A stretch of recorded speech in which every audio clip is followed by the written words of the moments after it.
पास पहुंचे थे ना हम लोग। तो मैं ऑडिबल है, मैं विजिबल। ठीक यस। है, कंटिन्यू करते हैं। हाँ, ओके। तो क्वेश्चन नंबर 6 को देख लेंगे सभी ध्यान से, है ना। भारत में पहली बार जो है बैंकों का नेशनलाइजेशन कब हुआ था? 1950 में, 1969 में, 1969 में, 60 में, या 79 में, है ना। तो देखो, हमने पढ़ा था ना कि इंपीरियल बैंक्स को मिलाया था, फिर 1955 में एसबीआई आ गया था। तो वो तो यहाँ पे ऑप्शन में नहीं है, तो फर्स्ट टाइम जो मतलब ये है इसका 69 ही होगा। क्योंकि देखिए, इस तरह के सवाल आपको अक्सर मिलेंगे, खासकर ये जो कमीशन हमीरपुर है ना, इसकी परीक्षाओं में ज्यादा नहीं होते, ऐसे 2-3 सवाल जरूर आते हैं हर एक टेस्ट में। तो जो हमने बुक्स में पढ़ा होता है थोड़ा सा वेरी करते हैं। क्योंकि देखो, जैसे हमने इसकी हिस्ट्री पढ़ी नेशनलाइजेशन की, वहां पे 1955 था।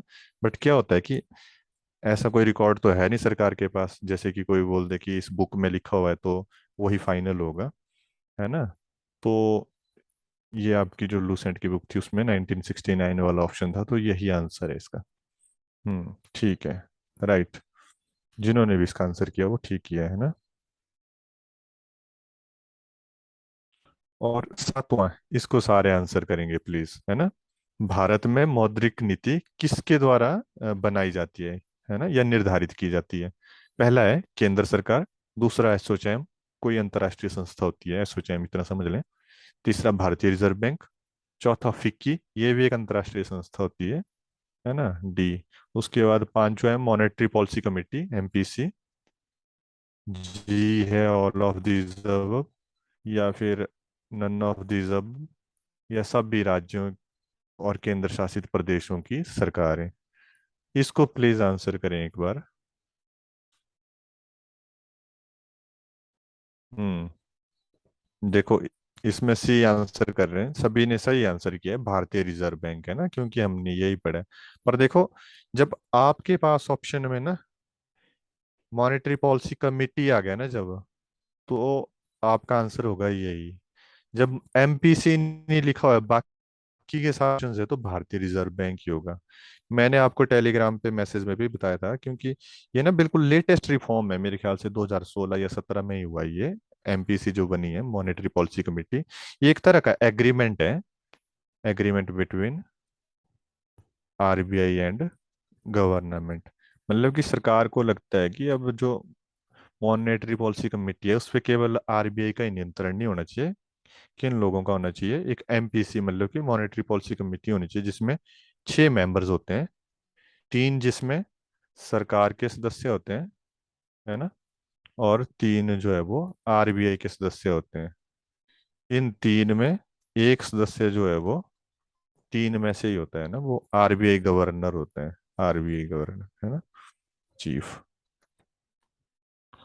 तो जो मॉनेटरी पॉलिसी, मौद्रिक नीति जो भारत में बनाई जाती है, मॉनेटरी पॉलिसी कमेटी द्वारा बनाई जाती है। होता है क्योंकि जो भी प्रश्न आपके सेट करेंगे ना, 200 क्वेश्चन सेट करेंगे, तो उसमें इकोनॉमिक्स के लिए अलग से इकोनॉमिक्स का टीचर नहीं होगा, वही जो एक टीचर ही सारे क्वेश्चन सेट कर लेता है। तो हो सकता है हिस्ट्री वाला कर दे, और हिस्ट्री वाले के पास पुरानी बुक हो, तो वो यही ऑप्शन सेट करे, एमपीसी को सेट ही ना करे, तो तब आपका भारतीय रिजर्व बैंक होगा, है ना। तो ये थोड़ा सा कंफ्यूजिंग क्वेश्चन हो सकता है, तो इसका ध्यान रख लेना आप, अगर कभी आ गया तो। बाकी ये मैंने बताया था ना कि जब महंगाई बढ़ती है तो जो बोरोअर्स होते हैं, ऋणी होते हैं, उनको बेनिफिट होता है। ये एक एग्जांपल से समझ लेंगे, क्योंकि ये यही कॉन्सेप्ट बचा है बैंकिंग में जो मैंने टच नहीं करा था। तो देखिए, मान लीजिए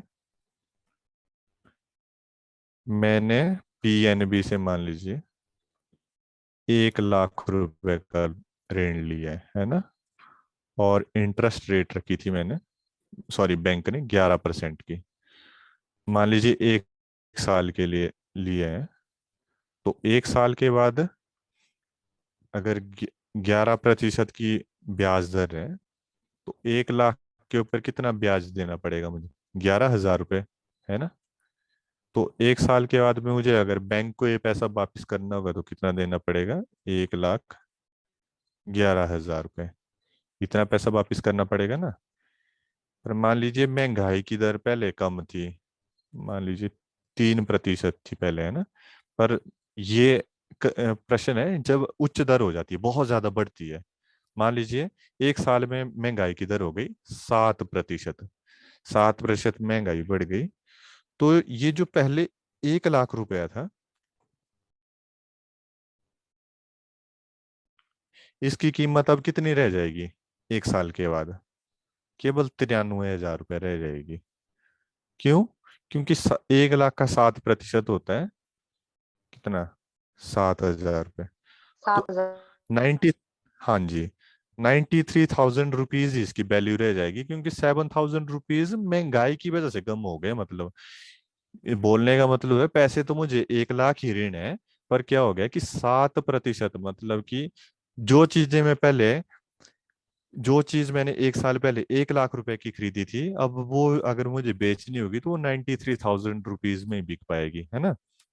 या फिर मतलब 7,000 उसका मुझे एक्स्ट्रा देना पड़ेगा।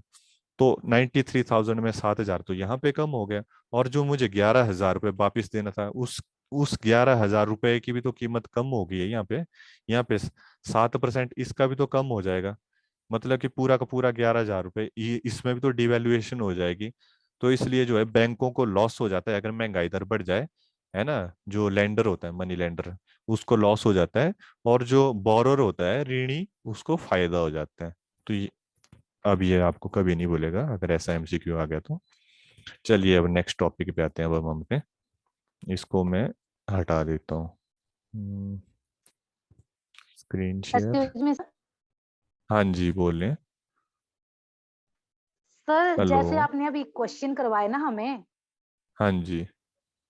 सर वैसे ही अगर आप जो आप करवा रहे हो वो भी वैसे करवाए, हिंदी और इंग्लिश दोनों में साथ में, मतलब लिखवाएं भी वैसे तो हमें ज्यादा समझ आएगा सर।